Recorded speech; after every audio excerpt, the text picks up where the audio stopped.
The Championship transfer window slammed shut last week, with teams having been able to conclude loan deals up until the 31st of August. So today we're going to go through every Championship club and rate their summer transfer business out of 10. First up we've got Aston Villa, whose summer initially looked like it could be a disaster, with talk of financial turmoil forcing them to sell their best players. However, investment did come eventually, allowing Steve Bruce to keep hold of his best player Jack Grealish, who had been linked with a move to Spurs. On top of that, they added the in-demand John McGinn from Hibs, who shone early on, while they've also added some flair out wide with Yannick Bolasie and Anwar El Ghazi. They were also able to sign Tammy Abraham on loan, who could score the goals to propel the club up the table. Some impressive signings, so it's an 8.5 out of 10 for Villa.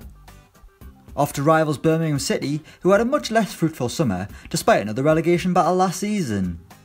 A transfer embargo ruined Gary Monk's plans of building a competitive squad at St Andrews this summer, but the ban was eventually lifted, allowing the Blues to bring in 5 players, but they aren't stellar names. Hit and miss Omar Bogle arrived on loan, as did local lad Gary Gardner, while goalkeeping catastrophe Lee Camp also signed for the club from Cardiff. A bleak summer for Birmingham, who get a 1 out of 10. Next up it's Bolton Wanderers, who are another team that's had its fair share of financial bother in recent years. The Trotters actually spent money on a player this summer, signing Josh Magennis, but every other addition was either on loan or on a free. There's been some interesting names arrive at the Macron, but a lot of raging players such as Gary O'Neill and Clayton Donaldson. Their squad has been beefed up, but there aren't any real marquee names, so it's a 4.5 out of 10 for Bolton.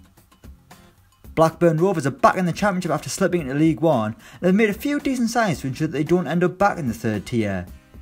Getting Casey Palmer on loan is a good bit of business, with the attacking midfielder having performed well in the Championship before.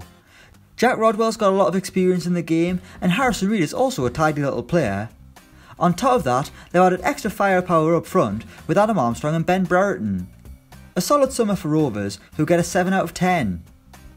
Now we've got Brentford, who've had a strong start of the season, but the summer transfer window was up and down, losing the likes of Ryan Woods, John Egan and Florian Josephine. But they also added some players who will prove to be fan favourites at Griffin Park. Ezri Konsa has started well, while Saeed Ben Rama is an exciting player out wide for Dean Smith. They also managed to bring back Moses Odebajo to the club, who shone there earlier in his career. It's a hit and miss one for the Bees, who get a 6 out of 10. Off to the West Country we go with Bristol City, who basically lost all of their best players this summer. Joe Bryan and Bobby Reid headed to the Premier League with Fulham and Cardiff respectively, while Aidan Flint went north to Middlesbrough.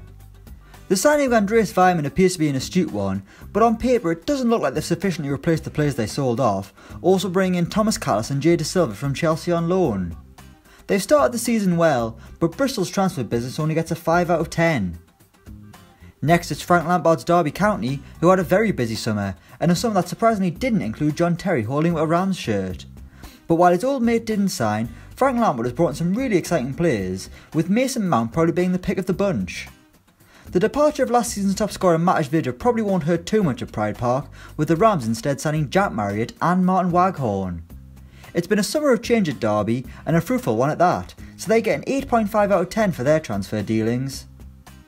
Hull City have spent the past few transfer windows just getting rid of their best players, and this year was no different really, with the likes of Alan McGregor, Michael Dawson, Awel Hernandez, Seb Larson, Moses Odebajo and David Myler all leaving the club on frees. The incomings haven't been too encouraging, with Chris Martin probably being the pick of the bunch on loan from Derby. It could be another tough season for the Tigers, whose transfer business gets a 3 out of 10. Down to Ipswich Town, who got big money for selling Martin Waghorn to Derby, but new manager Paul Hurst is still out to search for bargains to improve a squad that has merely been existing in recent years, floating in mid-table obscurity. John Walters on loan is a good bit of business, as are the 2 lads who arrived from Shrewsbury, but there's been nothing for Ipswich fans to get too excited about.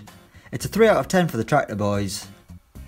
Next up is Leeds United, who just blew their entire transfer budget on getting Marcelo Bielsa on board. They now have the best manager in the league, but did they have the best transfer window as a result?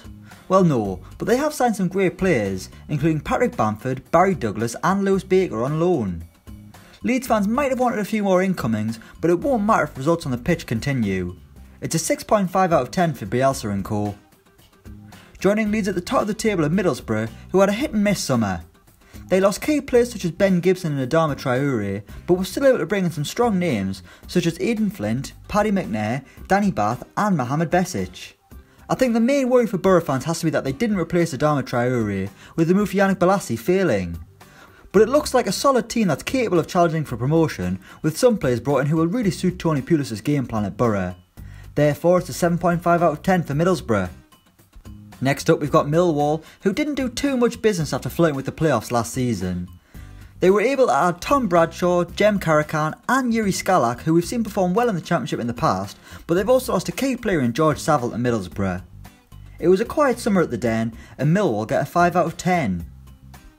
Back to East Anglia now with Norwich City, and the Canaries sold two of their best players in James Maddison and Josh Murphy, bringing in more than £30 million for the pair, but the money was barely reinvested, with less than £4 million spent on bringing new players to Carrow Road. The Yellows were able to add players such as Ben Marshall, Jordan Rhodes, Timo Pukki and Tim Krul to their squad, but they don't look a squad capable of winning promotion, with the perennial yo-yo club now just stuck in the Championship. It's a 3 out of 10 for Norwich City.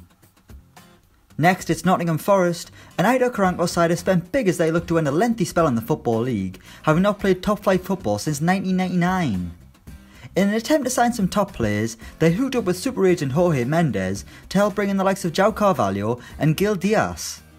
On top of that, they've added a goal scorer in Lewis Graben, brought in reliable Championship players in Colback and Hefele, as well as brought back a club legend in Michael Dawson. It was a strong summer for Forest, who get an 8.5 out of 10. To the northwest now with Preston North End, who came close to breaking in at the top 6 last season on a limited budget, and will have to do it again this summer with a distinct lack of funds. A few interesting names have arrived on loan, including Lucas Nemicha and Brandon Barker from Man City, two exciting players, while former Everton Academy graduate Ryan Ledson has also arrived from Oxford. Not the most exciting summer at Preston, who get a 5.5 out of 10. Queen's Park Rangers have had an awful summer, with financial fair play continuing to kick the club at the backside. They were hit with the news of a ban coming in January next year, while they have to pay a £42 million fine. On top of that, they appointed Steve McLaren and endured an awful start of the campaign. There were some late arrivals at Loftus Road that might help change the mood in London, with Jeff Cameron, Natty Wells and Tom Ahmed arriving on loan. That trio saved a bleak summer for the R's, who only get a 3.5 out of 10. Another team who are suffering right now are Reading, who are bottom of the Championship after the opening 6 games, and there are no signs of the Royals getting out of this predicament. They were able to make a few signings over the summer, with Sam Baldock the marquee arrival. David Myler is a dependable option in the middle, while Josh Sims on loan has had some good moments in the Premier League in a Southampton shirt. Reading have added bodies, but need their new players to start performing so they can climb up the table. It's a 3.5 out of 10 for Reading.